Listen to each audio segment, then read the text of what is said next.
Hello, good sir. What's up, Stu Grazier? How's it going, buddy? Going good, dude. Going good. No How's complaints. summer? How's summer Summer? going so far? Oh, it's amazing, man. I'm down in my basement instead of my office. Just made breakfast for the kids. Asked them to please not come to the basement, to be quiet, maybe go do something. Be productive humans until school starts in 2 months. Like we were like 2 days into summer. I'm like, Uh, is it school time yet? Like, are we ready to go back to school yet? yeah, yeah. And I actually, do you we kids go to sleep the, in during the summer? Because mine do yeah. not. My kids Like, sleep in. Oh yeah, my dude, kids sleep my kids were up at like 6 a.m. this morning. I'm like, what are you guys doing? in. Nope, nope. No, Mm, luckily my kids. Well, I have one preteen, Jake, who's sleeping. I have a teenager, my daughter, who actually she was up quote unquote early this morning. She got up at like 9 that and was then early. oh, she can crush it, dude. Noah is yeah, I mean even Noah sleeps in. You know where Noah sleeps? We went camping this weekend. That dude in a tent, like I have to wake him up. Like it Yeah. starts getting like 9, 10 o'clock. You know, most people wake up like super early. Dude, I was up at like 3 o'clock and then like 5, and I was trying to just stay in the tent till 6. And that dude, like I had to wake him up. I'm like, hey bro, like we gotta everybody's up, they're waiting. He can crush it, which is interesting. But yeah, man, they Nice. sleep in and I saw a teacher at the pool. We have membership to a pool, and there was a teacher there, and I'm like, hey, is school starting back soon? And she's like, too soon, dude. Too soon, bro. Too soon. I tell you what, we Yeah. um we put our kiddos in vacation Bible school at our church this week. Just started yesterday when we're recording this, and it's only like in the morning. It's like 9 to 12. So we came back, and Wells, my son, was like, dude, he was like a different human being. He like after lunch, he was like, Dad, can I mow the lawn today? And I was like, sure, yes. He's like, all right, cool.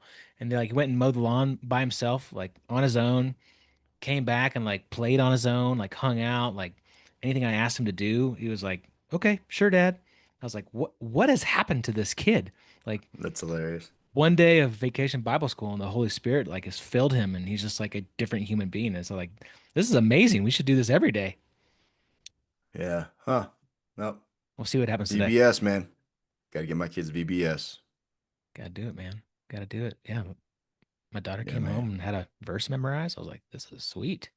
Nice work. It's good stuff, dude. It's good Yeah. stuff.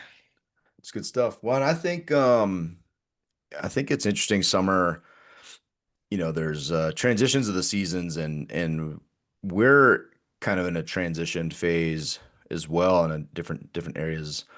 Um, Professionally, we're looking at different things, personally, spiritually as we continue to grow. I'll tell you, it's been really interesting to, I think over the last, probably this last year, just really leaning into spiritual growth from the perspective of taking everything to Jesus, right? Like we're considering some moves in real estate.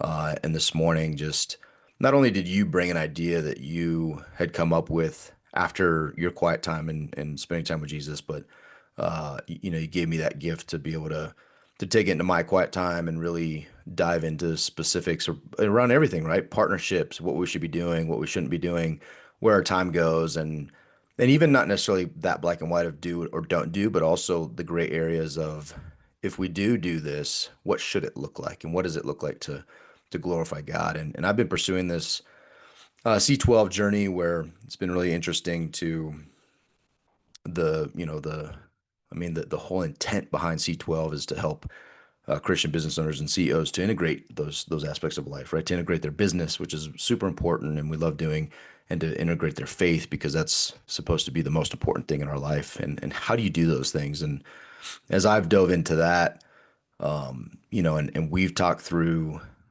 where we're at, it's really been interesting to introduce Jesus in that conversation and be like, okay, where should we really, you know, uh, where should our time be spent? Where do we spend our time and where should we spend our time? And I think it's just it's interesting where we've kind of come to that place. And as we're recording, just what that looks like, at least in the short term, what we desire to look for in the long term. And I think the not that I'm super focused on my execution because I still have a lot of growth there, but at least super focused in, hey God, we want to seek you in all of these things. Most importantly, so that we can live in a way that glorifies you. Yeah, dude.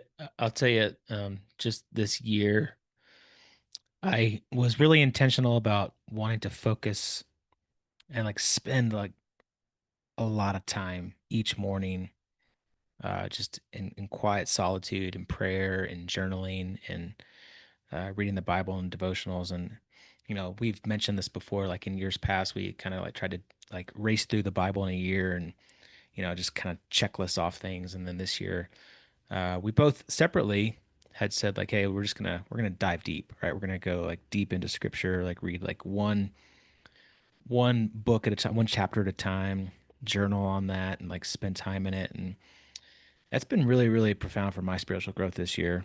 And interestingly, I feel like I've gotten a lot of clarity, with yet still a lot of unknown things in my life, that I'm kind of waiting on God for. But it's really cool to kind of see how things come to fruition as you just spend time, and maybe it's just a simple like you read a verse and then you just write on it and just like write about like what's on your mind, what's on your heart, or you ask yourself a question and then just sit in that for a while and like just wait for like things to come to your mind and then write stuff out. And um, one thing practically that you and I did just recently, which I think was really helpful for the two of us, we have a lot of stuff going on. Like we have podcasts and TKM Mastermind and multiple real estate business. We have managing portfolios of stuff. We have a fund that we raise money and lend to. We have commercial real estate deals, like mobile home park syndications, like lots of different things, and these all pull us in different directions, You're right? stressing me out by just Dude, naming. yeah, and that's just us combined, right? And then you have your own stuff, you have your own properties, you have your own, career, new focus in C12. I have our own properties. I have a, RV park in Texas that's like sucking the life out of me, right? And like there's like all these things. Then we have kids and school and church and family and like, dude, it's bonkers. It's kind of cuckoo's bananas. And so Cuckoo's I've bananas. cuckoo's bananas. Yeah, our kids Uh, jiu-jitsu love it. coach says that all the time, so I've started using that a lot. Um, but so taking all that, practically what you and I did just recently was no kidding, basically make a list of every single thing that we did, starting with, our combined endeavors, and not even necessarily businesses, but the things we do on a regular basis, the podcast and uh, you know, TKM Mastermind calls weekly, all of our businesses, and like list all those out, and then again, like make three columns, and one is income producing, and just rate it 0 to 10 scale. Where does it produce income? Another column, fulfillment and purpose. Rate it 0 to 10, right? And then the last column is time spent, and like rate that 0 to 10, 10 being a ton of time spent, zero being no time spent. And so we did that individually. Like you did yours on your own, I did mine on my own. And then we kind of came together and compared them. And actually, I never sent mine to you, did I? I need to send mine to you. You didn't know. Um, but it's similar to yours, interestingly enough. But um, you look at that stuff and you see like what you're spending time on, and is that time spent quality time going towards either income producing activities or purpose fulfillment activities? And it kind of opens your eyes to some stuff that might be worth either like reducing or completely taken away. So it was a really cool exercise for me to kind of visually see things, practically speaking. Yeah. Well, and going through that, I mean, we should all practice as we preach, right? In TKM, we talk about, our wheel and the circle, the Connect Life circle, and we talk about where our time is going, and we talk about all these things. And I just talk. I think I actually wrote in my journal this morning, like talk is cheap. It's like it's the cheapest, dude. It doesn't mean anything. And action is what drives the fruit of the spirit are fruits that are seen. It's not things that are just words that we talk about. And so, when as you were talking, one of the things that hit me, well, two things hit me. One, we should be taking massive action to assess things and constantly refine and constantly look at and have a framework. Ours was it was a simple framework that you basically created a spreadsheet. As we talked about it, we talked about, hey, we need a framework to measure these things. How should we measure them? How should we categorize them? And that's what we came up with, right? And went into it and did that. I think when you and I analyze our partnerships, when you and I before we did any deals, did we went deep into a framework to analyze it.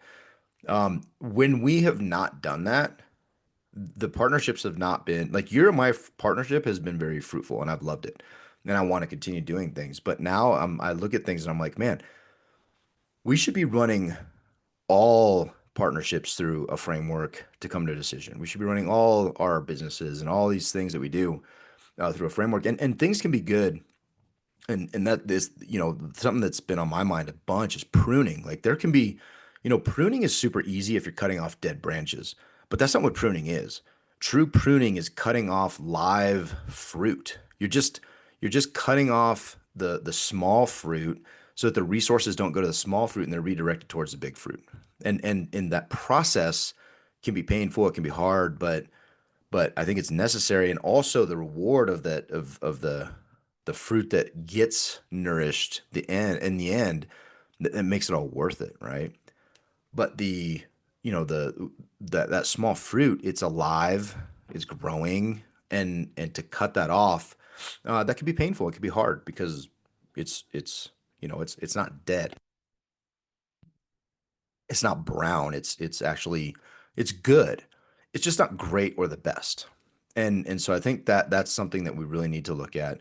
And then two, as you were mentioning all these things, I would say if we're having this conversation 3 years ago, we'd probably pat ourselves on the back and be like, "Oh, we got this business, and this number of properties, this, that, we probably pat ourselves on the back." And now I look at it and I'm like, man, that is not the rhythm that Jesus ascribed to, and that's not the rhythm that Jesus wants me to maintain. And I have become way more just fulfilled and loving of my time, and like my time in the morning with God has just grown exponentially.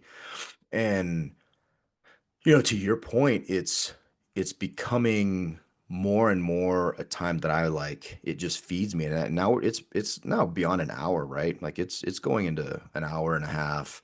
And I look for the day that's a 2 3 hour endeavor. Is that I'm up and I'm just with Jesus, because the clarity that comes from that and all the benefits from that are way more than any number of businesses or any number of busyness could really give or feed. And I just don't think I've just changed the way I look at this stuff, right? Like as you're mentioning all that stuff, I'm almost like, man, how do I continue to refine that to get the time that I believe God wants me to spend on the things that are most important? And have I even defined what those things are, right? And so and time with him, it's shocking to me the number of people especially in the church and my our Christian circles that are like, man, I want to see God's blessing in this and that and the other, and I'm doing all these things, and oftentimes I'll just ask, and I'm not saying this out of judgment or that I'm great at it, but I'm spending more time, but I'll just ask like, hey, what's your morning routine, or what does your routine with Jesus look like? And oftentimes it's like, you haven't been in the Word for a while, I haven't really prayed for a while, and I'm like, oh well, okay, how do you expect to hear from God? Like what kind of blessings are the blessings you're receiving commensurate with the time you're giving to Jesus? And it's just a real question, right? And it's not that God's a genie that you're like, oh, I give you an hour, you give me 100K, right? It's like that. Those are not that's what I'm saying or suggesting. What I'm saying is you should expect very, very little in the form of divine blessing and appointment if you don't make any time for Jesus.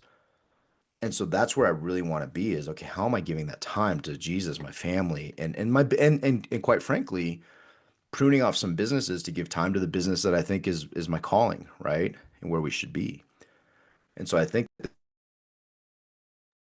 just think that there's a an intentionality behind that and to the point of creating a framework. And why all this matters for us is, we should probably start with this, but we're going to take the summer off of the podcast. Like that's one of the things we've decided, and it's not because it's not good, and it's not because we don't love it. And we may come back to it, we may not. We're in conversations around that, but it's also okay. How do we best serve the people that give us an hour of their time currently doing that? Or does there have to be a reassessment that makes it most beneficial for those that we want to serve, and also that it's a time investment that's well spent for us, right? And so there's just, everything needs to be on the table when you do these kind of assessments. Everything. There's nothing sacred. There's nothing that should not be discussed. Because why wouldn't you? Why wouldn't you refine it? Why wouldn't you want to put all that stuff out there to give yourself a really good shot at being like, okay, these things are priorities, and this is why, and these are not, and this is why. And so, how do I act accordingly? Yeah, man. I mean, I feel like we were both getting to this place, just with the podcast, which you and I absolutely love. Like, we've both said that, hey, this is the one thing that you and I truly love doing together. It just brings a lot of joy. We have amazing conversations with great people, and we just really enjoy it. And that's still the case. But I think both of us found ourselves in this place of feeling this pressure, right? The pressure of booking great guests, the pressure of being prepared for the conversation, reading the book ahead of time, doing our research and due diligence, always being ahead of schedule. Like there's a lot to just the podcast, right? Beyond just scheduling and the conversation, just having the conversation, doing the recording.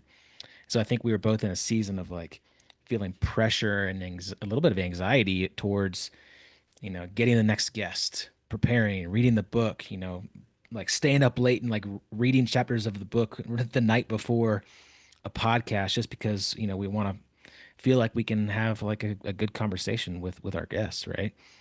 And um and for what, right? If you really think about it, like why were we putting this pressure on ourselves, this anxiety that was coming from these things, and it wasn't healthy. And so I think taking a look at this stuff and really sitting in it and praying on it and hearing like what's the priority, and then taking the action, and being courageous about it, and pruning some of that stuff. Again, it wasn't dead, it's good, but is it the best right now? I don't know. Well, and dude, just being completely honest and vulnerable. One of the things that these things, when we talk about these things, you have to be honest. Like if you're not starting from a place of honesty and vulnerability, then you might as well not even do the exercise. You might as well not even do it because you're not gonna come out what is a crap in, crap out, right? And so one of the conversations you and I had was, okay, what is let's name all the reasons why we're doing the podcast. And it wasn't a primary reason, but we had to also be honest with the around the idea of how it made us feel to get really good authors, or the pursuit of people who we esteemed or thought were whatever. And one of the questions in a lot of these folks, like they'll ask you, they'll send you a questionnaire, right? And they'll be like, all right, how many followers do you have on Instagram? Blah, blah, blah. Like they want to understand your your level of Influence. influence Yeah. from their from, and I Like, don't say their perspective like they're bad, but is it just good for from me? the, Like, what's in it for me is it kind of good for thing. me, right? How Yeah. many people, and we had to say, hey, is that important to me? Is it important to me that we get somebody on that has a million followers, whatever, all these social media things that I already despise. But we started talking about that. And I'm like, huh, that's fascinating. Like I'm actually, part of my calculus is to be intrigued by a platform and a mechanism. I don't think it's bad. I just despise it.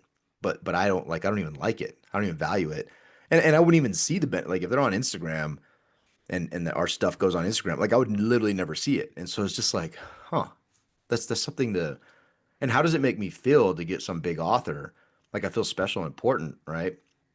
Well, And so and interestingly, the big author rarely rarely shared our stuff yeah, anyways, and or right. like had a like bigger listener rate.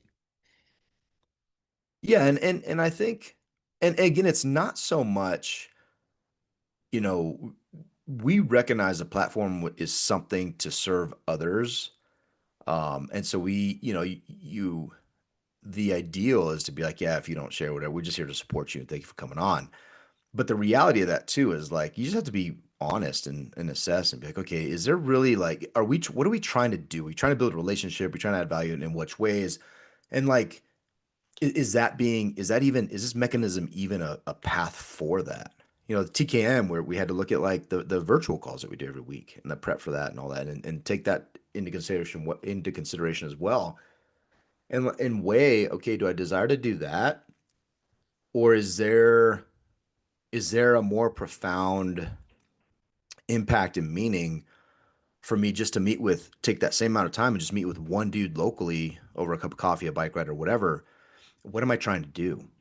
And like for me, I'm not speaking for both of us or you, but for me, the relational aspect is really, really, really important. And I want to be spending my time building relationships.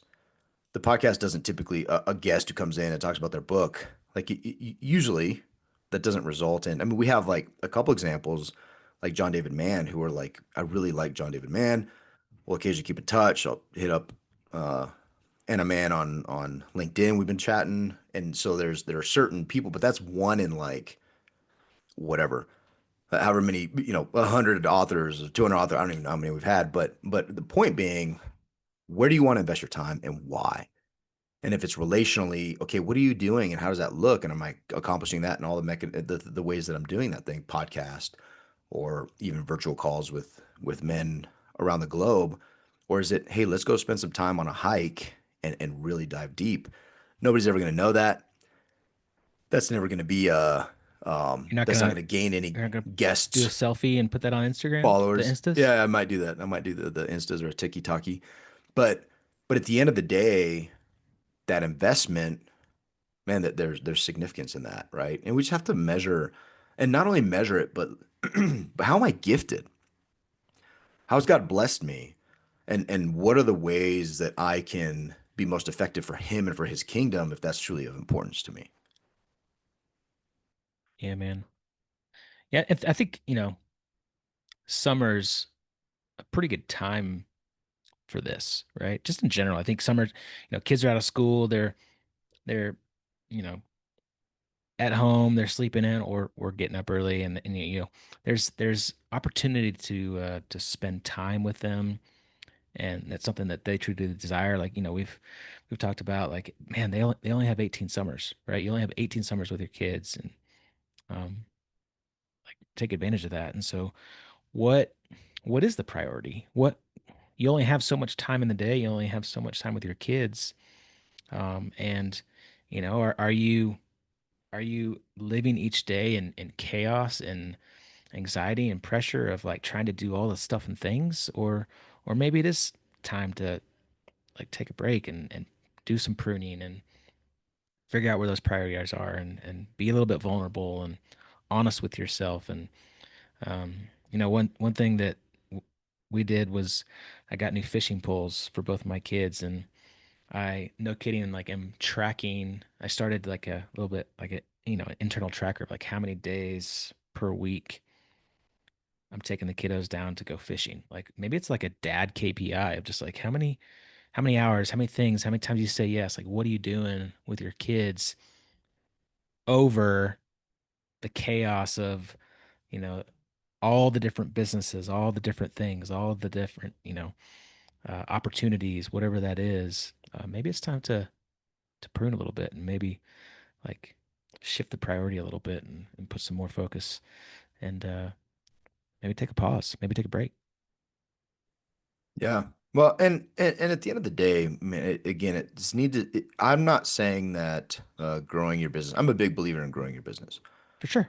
But I'm a big believer in growing it with a strategy and understanding what you're trying to do. And if you're, if the growth of your business is growing your job, then I'm not an advocate, right? So there's a Yeah. guy that I reached out to recently, and I would say for, uh, and I'm sorry for sniffing on the podcast and coughing. I cannot shake this thing. But there's a dude, I'd say for 2 years. We've been in a relationship for probably, four or five. But very intentionally talking through like his schedule for probably 2 years. And nothing has changed. And I just recently hit him up again. I haven't seen him for a while. I haven't heard from him. And the answer is always, and I already know what the response is going to be. I'm like, hey man, how's it going? Miss you, love you, whatever. And it's always the same. Man, super crazy, just super crazy busy. And Busy. and dude, I That's could the be word. talking about Busy. I'm like busy. 25 people, right? Like right now. Yeah. But this I know exactly specific who you're talking about too. individual, yeah, this specific individual though, has expressed a desire for something different. But I'm also to the point where I'm like, I don't believe you. Like I just don't believe you. And I'm not hating. I don't care. It's not my life. I mean, I care because I love this individual, but I don't care in the sense of I'm not judging, nor am I going to be like, oh, you need to change. Do what you want to do. Just go in it eyes wide open with the consequences to you and your family, and then make your decision, right? And not only your business and your, or I'm sorry, your family, but also like, what are you trying to achieve?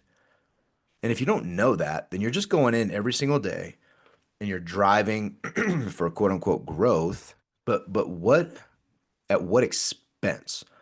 What is not growing? And what do you desire that grows? And are you doing anything for that and towards that?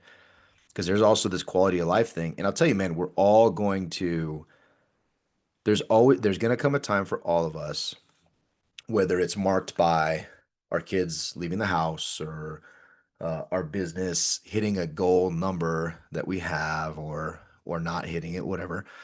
There's going to be a time where we're going to step back and we're going to pause and we're going to have to answer the question, was it worth it? And my goal is that the answer is always yes. But it's not because I get to that place and then step back and say yes. It's because I'm stepping back every year, multiple times a year, saying, and this is a great time of year right now. We're in June, second quarter is wrapping up. We're halfway into the year. And it's a great time to assess and be like, okay, I'm halfway into the year.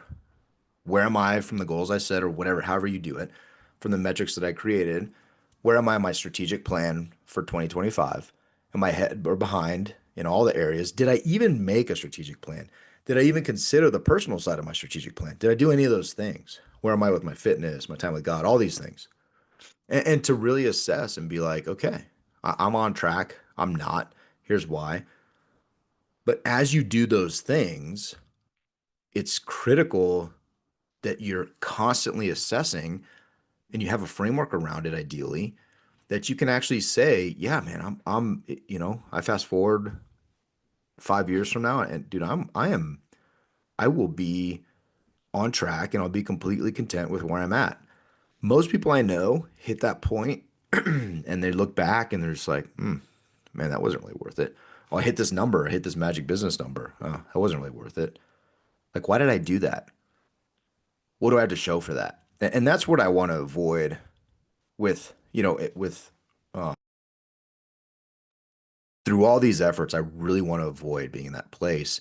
And that's when you name all these things. I'm actually getting excited about the things that you and I have talked about strategically to start cutting.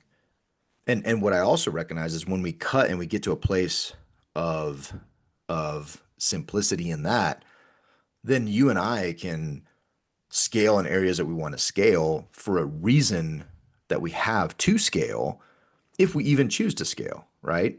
And what that even means, what that looks like. But our goals are just different. Yeah, man. I this came to mind this morning in my quiet time as I was reading, and I had recalled a podcast that I listened to. It was a John Mark Comer podcast, but it was actually Tyler Stanton who took over for Bridgeport Church in Oregon, and he was talking about he was actually talking about pruning and the fig tree.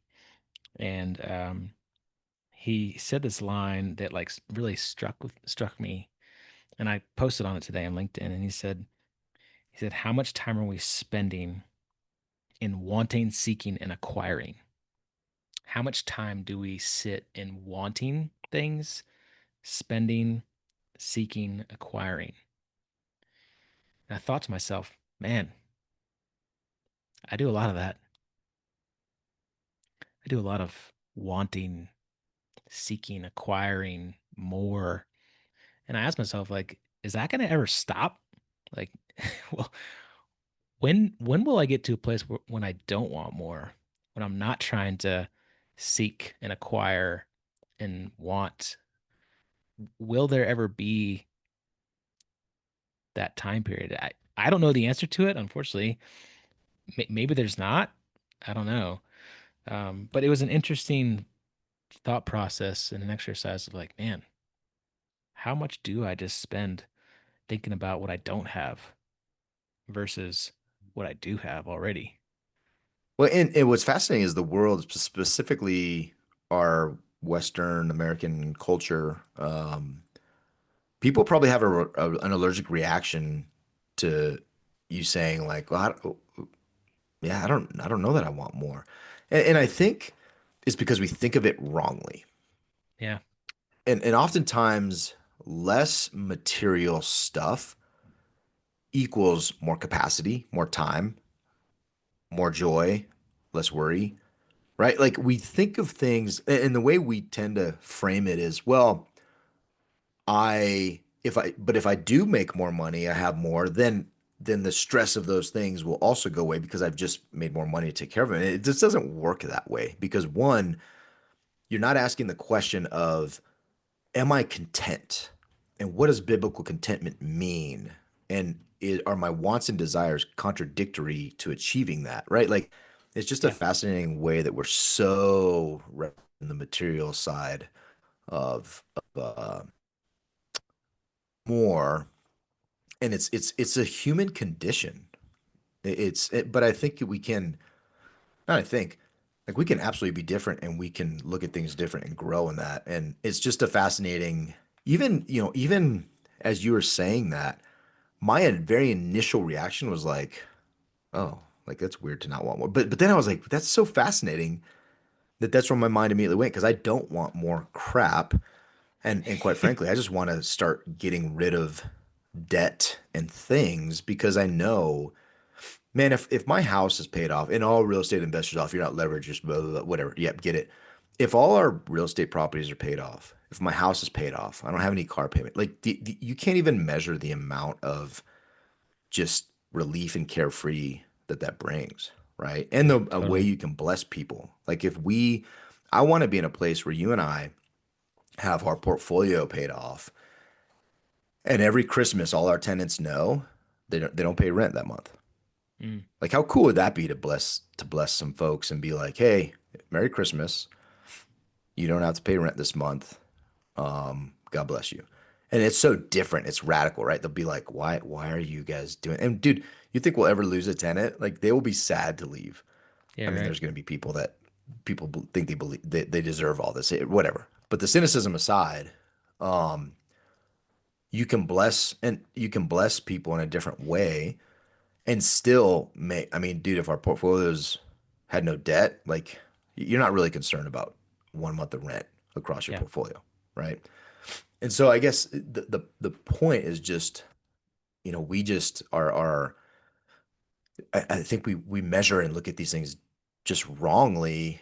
And I heard that this was kind of related. I was prepping for my forum this week, and yesterday I came across this question somebody asked. They said, if you look at the last 2 weeks of your prayers, and every prayer, God granted every prayer that you prayed, would the world be a different place as a result of your prayers, or would you just be a lot more comfortable? And I was like, oh, oh dang, that's a good question. that is a good question. That's a good question. I was like that. Did you come up with that on your own, or did you get that read that somewhere? No, no. That was a someone was. I was watching a like a prep video, and Gotcha. that was. I don't remember the source of that. It was from a book, I think, from Hmm. somebody. I don't remember the source document, but this individual noted that, and I was like, "That's good and convicting, right? Like, are all my prayers, to your point, do I live Totally. in want?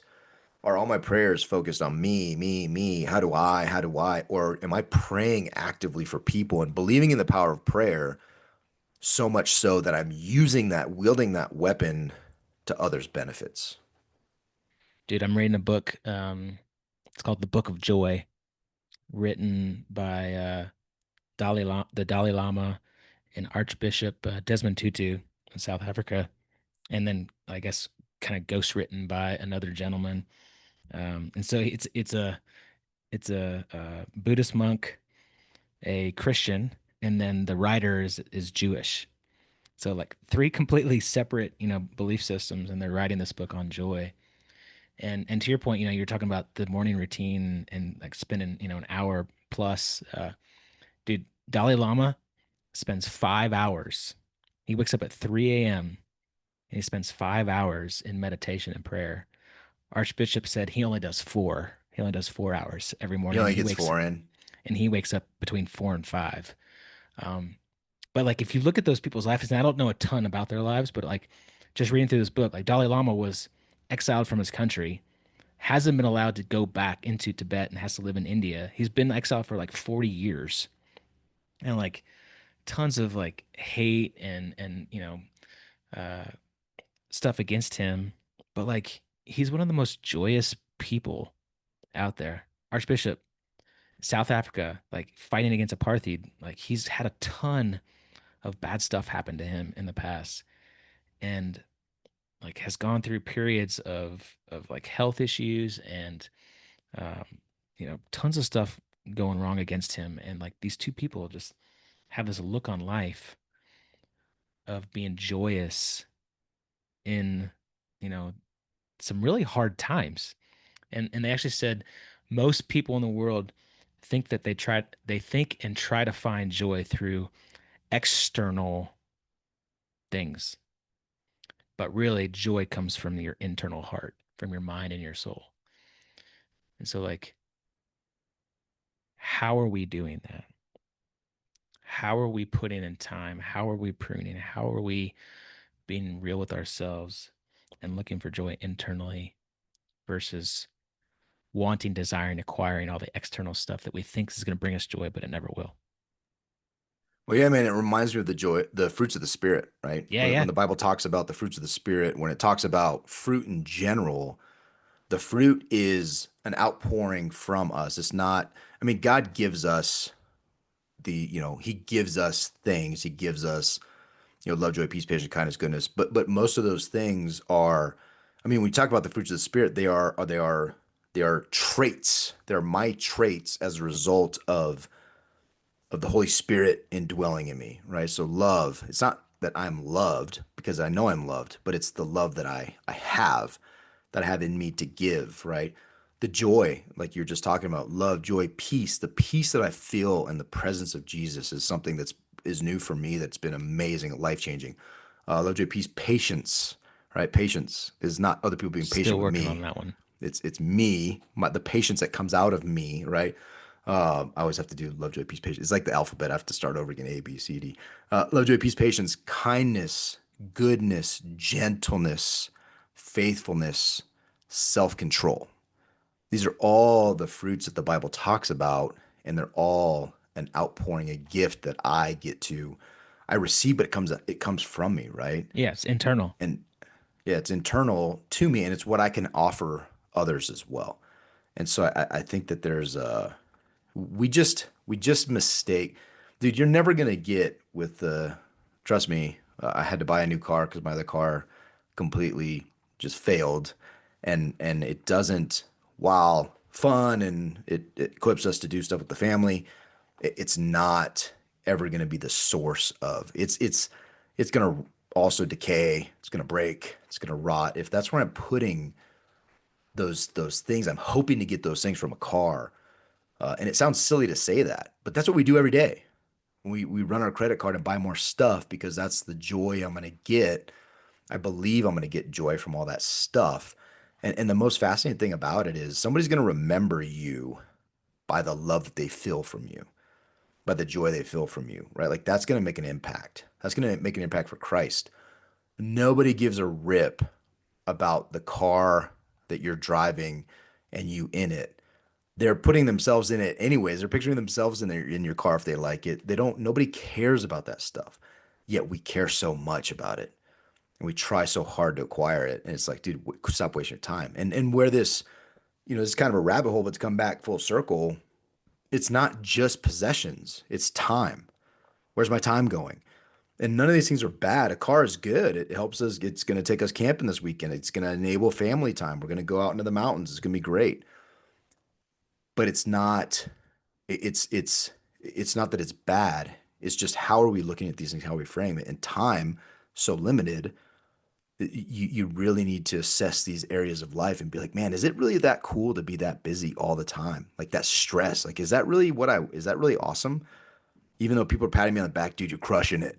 Like now I look at it and I'm like, dude, I admire people like Dalai Lama and the pastors and Archbishop. the people Yeah. that are so dedicated. I mean, and also it's interesting when you look at people like Warren Buffett and just in that world of business and the people that are highly, highly successful, what do most of them do? They spend their time reading. They spend their time in just contemplating, strategizing, but like more, it's not just this constant grind and go, go, go. It's a sustainable, peaceful um, battle rhythm, right? Peaceful battle rhythm. Yeah, there's a dichotomy there.